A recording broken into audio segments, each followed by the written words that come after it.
Is it started already? Yeah. Oh, hey everyone. Lauren's class. My name is Demetrius Ronaldo James. I'm from Arkansas. My name is Julius Marshall Michael III. I'm from Georgia. Zach Anderson, Lauren's brother. Rebecca Anderson, Lauren's mom. I'm Jenna, Lauren's roommate. All right. Thank you guys for coming here and helping me set this up and make this work. So,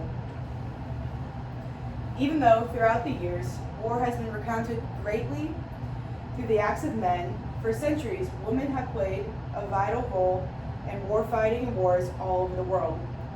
Today, I'm going to take you through the ancient aliens all the way to modern day heroes and discuss some of the most pivotal women that have been in the military forces in war. The ancient aliens, much like the Spartans, encouraged women in the art of war and war fighting. One of the most notable during this time is Queen Tuta, often regarded as the first female warrior. In 231 BC, Queen Tuta took the throne after the death of her husband. Immediately upon taking this position of power, she transformed the navy into a fleet of pirate ships, giving orders to attack all vessels on the ocean, both allies and enemies. From this great disparage of power, they quickly went into war with the Roman Empire, fighting fiercely for 2 years.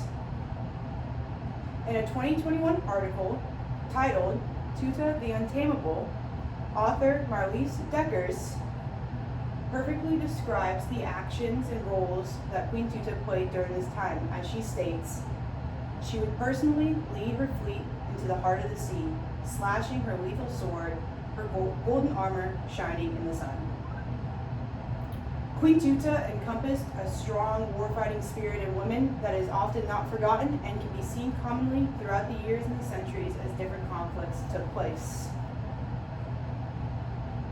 Rosie O'Neill Greenhow became part of Washington, D.C. high society in the late 1830s, and in the spring of 1861, during the American Civil War, she began collecting information upon the Union Army and feeding this information to the Confederate Army, becoming the American Confederate Civil War spy. Throughout her time doing spy work for the Confederate Army, Greenhow had encompassed several states in her operation, including 48 other women and 2 men. They used a very sophisticated code and uncode message traffic network system throughout the years.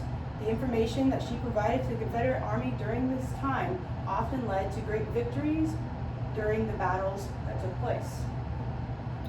Moving throughout the years to Nancy Harkness Love. At the age of 28, Love was the first female pilot accepted into the Army Air Force during World War II. Shortly after being accepted into the Army Air Force, Love commanded the first all-female pilot unit. Upon the completion of her career, she was awarded the Air Medal for Leadership. She was also awarded the rank of Lieutenant Colonel, but unfortunately during this time, she was not allowed to have a veteran status for the contribution she gave to the World War II effort.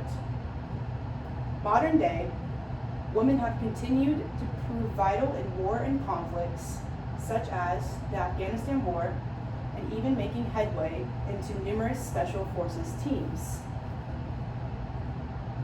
Anna Crossley, in 2012, joined the efforts of the Afghanistan War, as she took the position of a female engagement officer.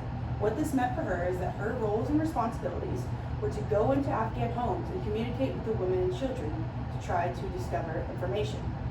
She did 2 deployments to Afghanistan in one of the most hostile districts in the nation, but even prior to deploying to Afghanistan, she spent time learning the native language to be able to better communicate.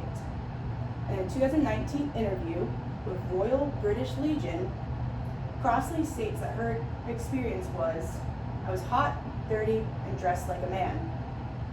Shortly after, Anna Crossley led this expedition through the districts of Afghanistan.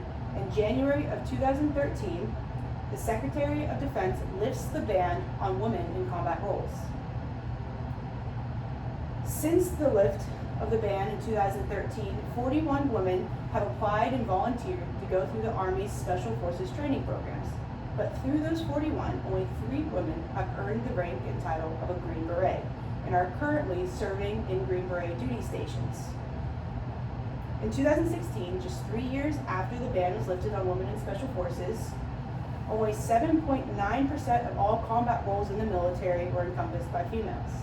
A handful of years later, in 2023, 12% of all combat roles in the military were held by females. General Brian Fenton, Commander, Special Operations Command, states that strong teams are diverse teams. This statement of his is condoning the increase of women in Special Forces.